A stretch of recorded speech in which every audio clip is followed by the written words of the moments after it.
The Believer's Walk of Faith is paid for by Bill Winston Ministries partners and viewers. Up next on The Believer's Walk of Faith. Put yourself in the place of the seed. You are the seed that he's sowing at your job. Say amen to this. And as he has sown you at your job, even though you come in there mild-mannered reporter, y'all know Superman, y'all really know. But notice, you go into the phone booth, pull off your stuff, and the next thing you know, you're rising up. Now they wonder, where did you come from? You came from God. What are you on? You're on an assignment. What are you going to do? You're going to recultivate the culture. Glory to God. You're going to turn it around from a place of hate to a place of love. You are the who? Seed of Abraham. And if you be Abraham's seed, then the promises are also for you. So whatever he promised Abraham, say, me too. Me too. See, when you say me too, that means that you have received what he has said for Abraham. And whatever he did for Abraham, he's about to do for you. Look at verse 3. Look what he said to Abraham. He said this, and I will bless those who bless you, who confer prosperity and happiness upon you, and curse him who curses or uses insolent language towards Bill Winston. In you will all families and kindreds of the earth, what? Be blessed. So my job is to reach out to all families and kindreds. My job is to go to Central America. My job is to go to Africa. My job is to go to Australia. How should one person hear the gospel twice when a person who has not yet heard it once yet? So I'm going out there because I got my job, my part of my contract is to bless the nation. Isn't that wonderful? Now, I'm going on your behalf. And when you sow into my expenses, it's like you going along with me. Watch it. And not only that, you're going to get blessed by association, not by accident. Say amen. Look what happened in Luke chapter 5 to Peter. Jesus got in Peter's boat. Am I right about it? So Jesus is a preacher. Am I right about that? So he preached the gospel and then sat down and taught the people out of the ship. Now, when he had left speaking, he said to Simon, launch out into the deep and let down your nets for a draught. That's not a drought. That's a drought. That's a great increase. Drought is something different.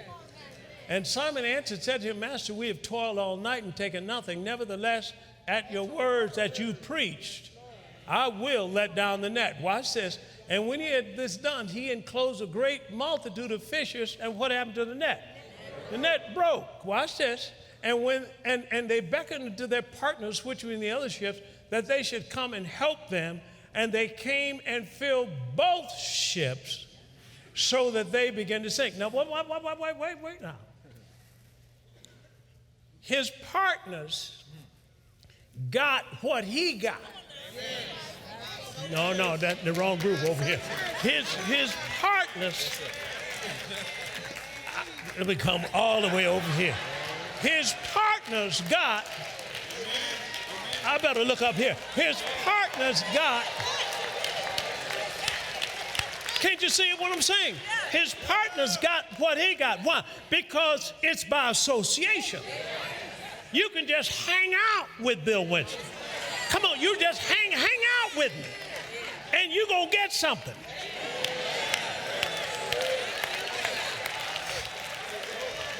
Now, see, some people looking at me, oh, he just bragging on himself.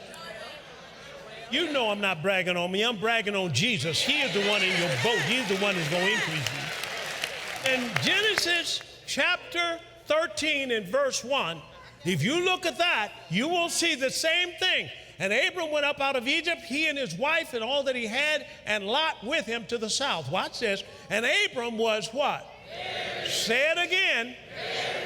Very. In cattle, silver, and in gold. Now, how did he get that way? God did it. He didn't work for it. Favor got it. Say amen. And look at the next verse after that, please. And he went up the journey from the south and even to Bethel, unto the place where his tent had been at the beginning, between Bethel and Ai, unto the place of the altar which he had made there at the first. And there Abram called on the name of the Lord. Watch this. And Lot also, which with Abraham had what? Flocks, come on, herds, and tents. How did Lot get his stuff?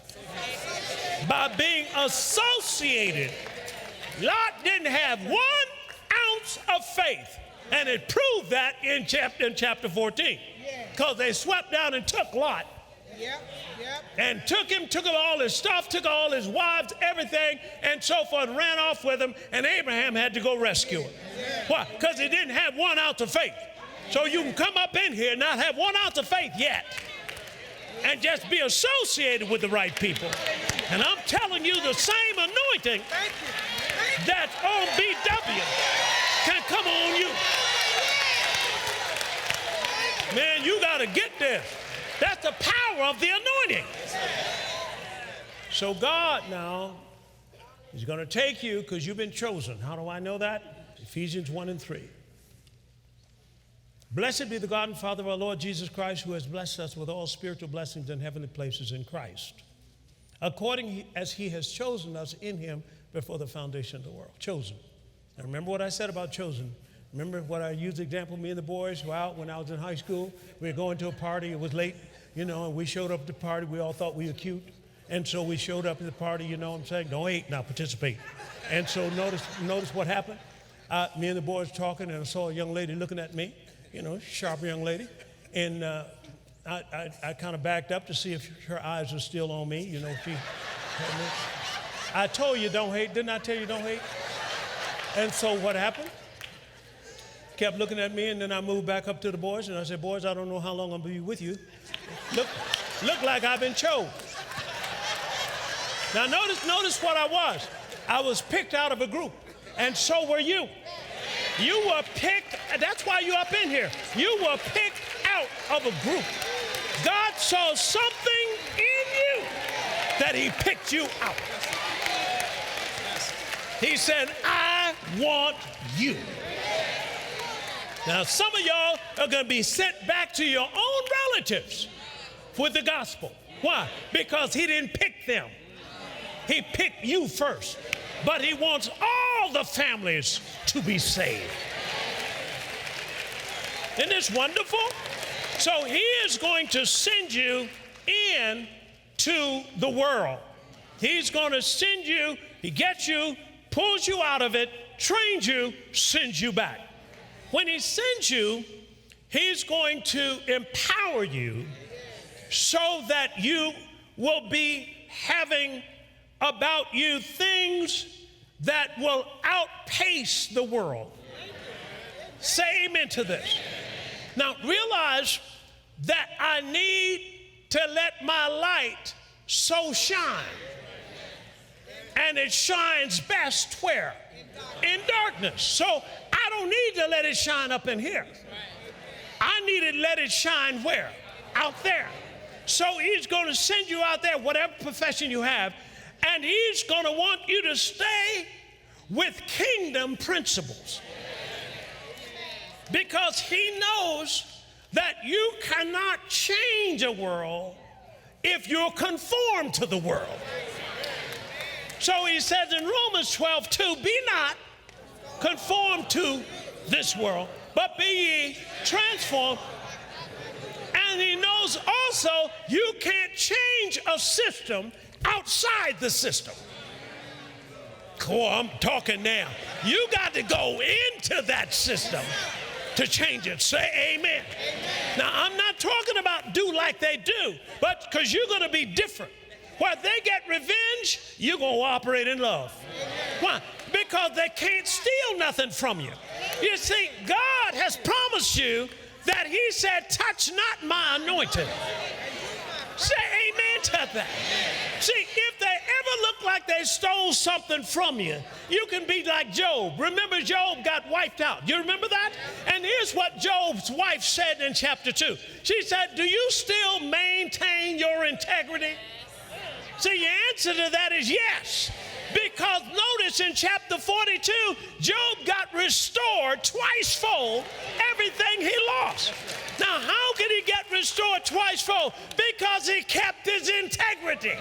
If you ever keep your integrity in the middle of a battle, whether it be a battle of justice, a battle of whatever it is, you will see that whatever you lost is coming back home.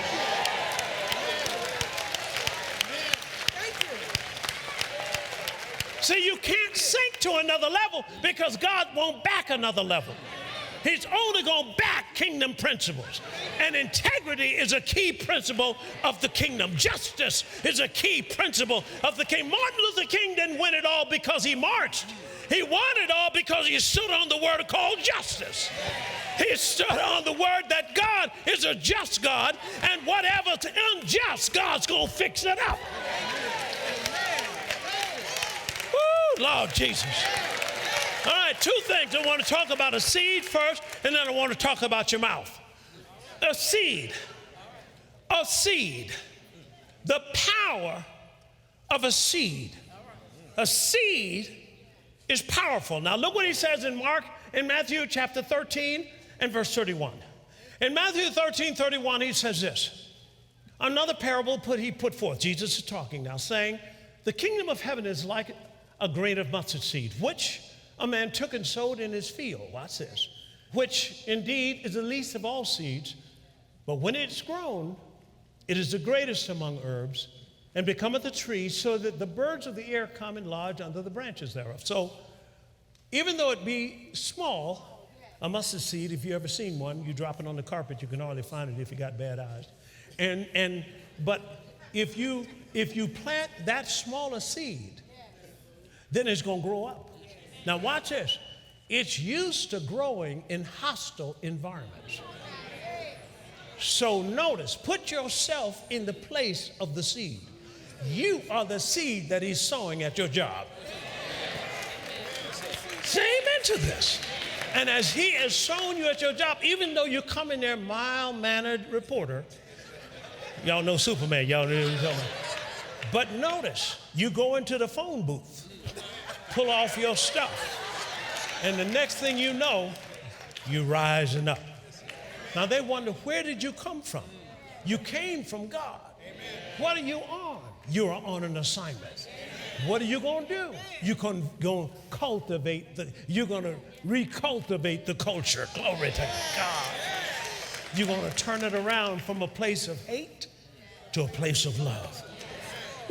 To a place where people are hateful and mad and so forth, to a place where people are forgiving. Now, this is the power of the principles of the kingdom that you come from. It might look like they're not working at first, but they are. You just stay with what you got. Now, notice, from the inside out. Say inside out. So I'm not going to be moved by the names they call me. I'm only going to be moved by God. You with me? Now, seed. Let me show you how powerful a seed is, because a lot of people don't look at a seed. That's why a lot of these kids just run around like this, because they didn't think nothing about a seed. Get out of here, telling the kids. Now, what you need to do is say, hey, kid, come on in here. Let me teach you something about so and so forth. So they used to do that a long time ago. A lot of mentoring used to go on. Somehow they're letting them run now.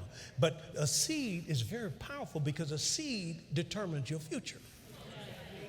See, that's what a seed represents, your future. And so now, watch this. So he plants you as a seed. Now let me ask you about a seed. Let's say a woman, she gets impregnated, okay? There's a seed in there. Let me ask you. Now women, you have to answer this. Let me try this over side. You have to answer this. Isn't it true that seed will place a demand on anything in that woman's body that it needs?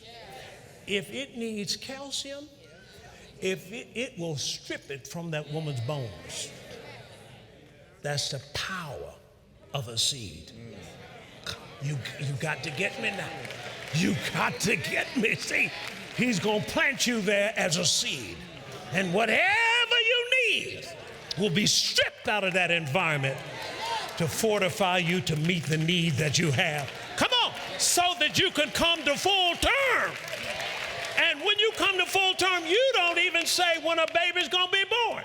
Now, I know they have induced, labor and cesarean. So I know they got that, but naturally, you don't know when that baby's going to be born.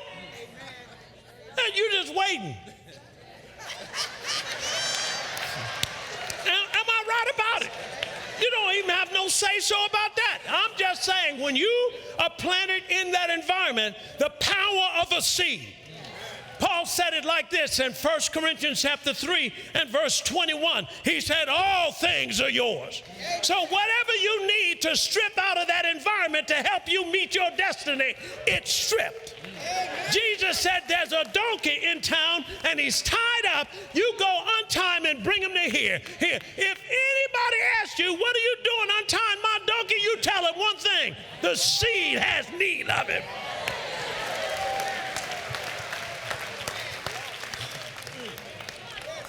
Is this the right group?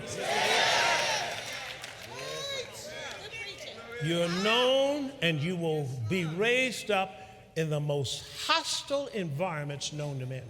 But you got to realize that in those places of darkness, light shines brightest. Watch this.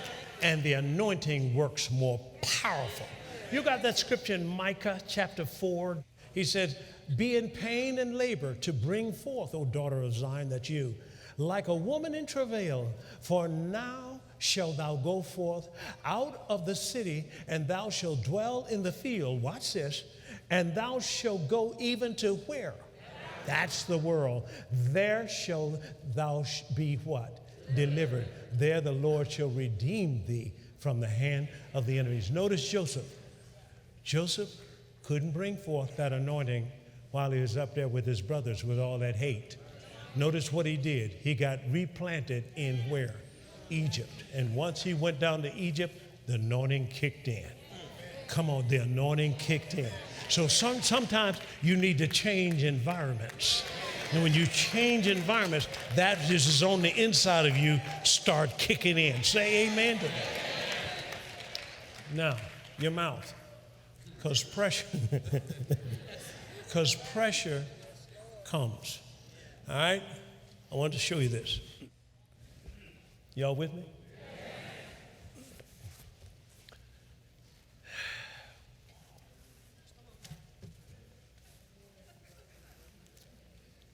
Oh, she is Miss, stand up, baby. It's Miss Blue Living Word Christian Center. There she is. Okay. I'm preparing things for the house. Okay, all right, now watch this. Stay with me now. Stay with me. Where am I? Where did I say I was going? Okay. Okay. You got to sow some seed to get some harvest, my friend.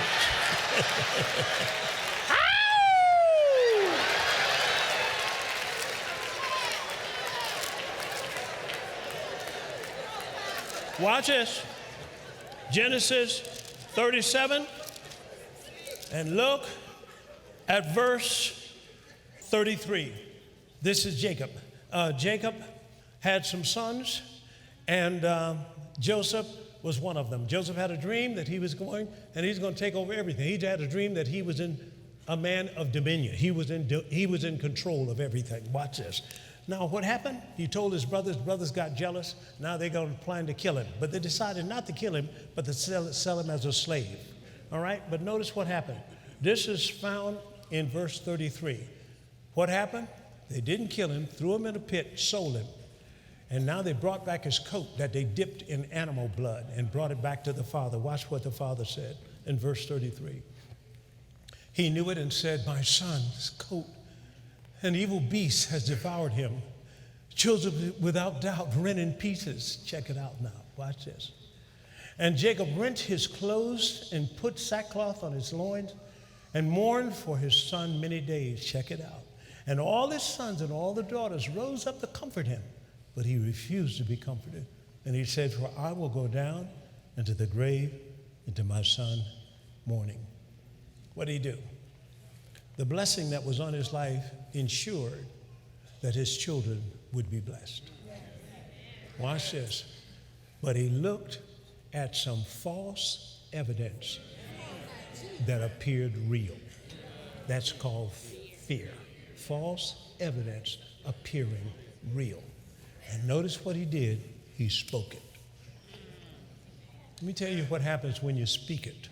Look at Numbers chapter 14, please, and verse 28. They said,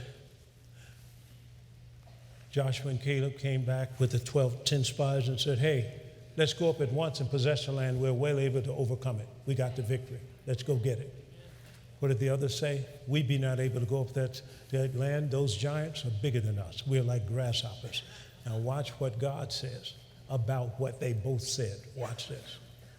Say unto them, as truly as I live, saith the Lord, as you have spoken in my ears, so will I do to you. Watch this. Put it up there, please, in the NIV. So tell them, as surely as I live, declares the Lord, I will do to you the very thing I heard you say. A lady came up here and said, how did you get rid of that cancer? She said, I never said what the doctor said. Oh, they're doing their professional work, but you serve a higher God. Come on now, you serve a God that is sending you into a place as sheep among wolves. He knows that the devil is operating on a spiritual power, but devil forgot about your God. Now look at the difference in Daniel. In Daniel chapter 3, isn't this good? Daniel chapter 3, and look what it says here in I'll start reading at verse 16. They were going to throw Shadrach and Meshach and Abednego in the fire. Shadrach and Abednego said this, answered and said, I said to thee, King Nebuchadnezzar, we are not careful to answer thee in this matter. Watch this now. If it be so, our God whom we serve, he is able to deliver us from the burning fiery furnace. And he what? Will deliver us out of your hand, O king. Stop right there. What am I saying to you? That you're going to be in a tight place. Now, what you going to say? You got what I'm saying? If you're going in there to change Satan's system, you better get ready for some pressure. Because he will try to put pressure on you to make you even talk about your mama. And I'm saying, no, not literally. But my point to you is, he's going to try to put pressure on you to make you bow down. And all you got to say, no, the God that I serve, he's going to deliver me. So Proverbs chapter 18, verse 21 says one thing, death and life are in the power of the tongue, and they that love it shall eat the fruit thereof. Deuteronomy chapter 30 and verse 19 says this, glory to God. It says, I call heaven and earth to record this day against you, that I've set before you life and death, blessing and cursing. Therefore do what? Choose life, that both you and your seed shall live. Psalm 91 says, 1,000 may fall at your side, 10,000 at your right hand, but it shall not come nigh you. He said, with long life I will satisfy you and show you my salvation. Let me tell you, my friend, you are on the way up. You are not going down. You are not going under. You're going to be winning. You're not going to be losing. You have lost your last battle. So I'm here to tell you, whatever you've been dealing with, this is the last day you're going to deal with it. This is your year of restoration. Now give God praise. Woo-wee! You were designed for a purpose. You were not designed to merely survive through life, no matter what your situation looks like. It's not too late for God. Now is the time to operate in the power of God and take back what was stolen from you. This is your season of restoration. Call right now at 1-800-711-9327 or go online to billwinston.org to receive your very own copy of the 4-message series, Restoring the Years. In this Revelation Pack series, Dr. Bill Winston expands on the most powerful force in the universe, the anointing. These messages are sure to increase your knowledge of how to walk continually in the Spirit and trusting wholeheartedly in the Word of God. It's time to reach a higher level of influence and receive the generational increase you are meant to have. When you call today, you'll receive this collection as your choice of CD or DVD, which is designed to offer you continual encouragement and inspiration to take dominion and advance the kingdom of God. And if you order right now, you'll also get the 1,000 Times More Anointing single teaching on your choice of CD or DVD. This life-changing message by Dr. Winston will strengthen your belief in the burden-removing, yoke-destroying power of God. You'll learn how to use the anointing to produce His results in your life today. Peace, comfort, strength, abundance, prosperity. It's all yours with the anointing of the Holy Spirit in you. It's now time to declare the manifestation of God's original purpose and plan for you. Call right now, 1-800-711-9327 or visit us online at billwinston.org.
With what God wants us to do.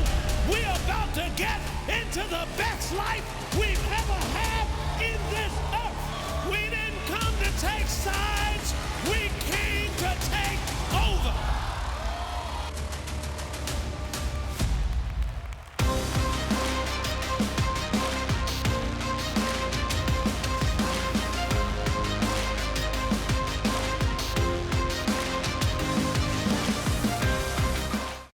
Doctors Bill and Veronica Winston are dedicated to seeing lives changed through the power of prayer. Our loving and highly trained prayer ministers are ready to pray and agree with you. We know that prayer can turn around any situation in your life. We want to thank our partners who have made this prayer call center possible. If you are not a partner, we encourage you to pray about joining us in partnership and be a part of the wonderful work that God is doing through this ministry. The Believer's Walk of Faith is paid for by Bill Winston Ministries partners and viewers. Now remember, you need faith to get to your destiny. So don't forget to subscribe and click on the notification bell so that you don't miss any of our videos. This is Bill Winston. I love you and keep walking by faith.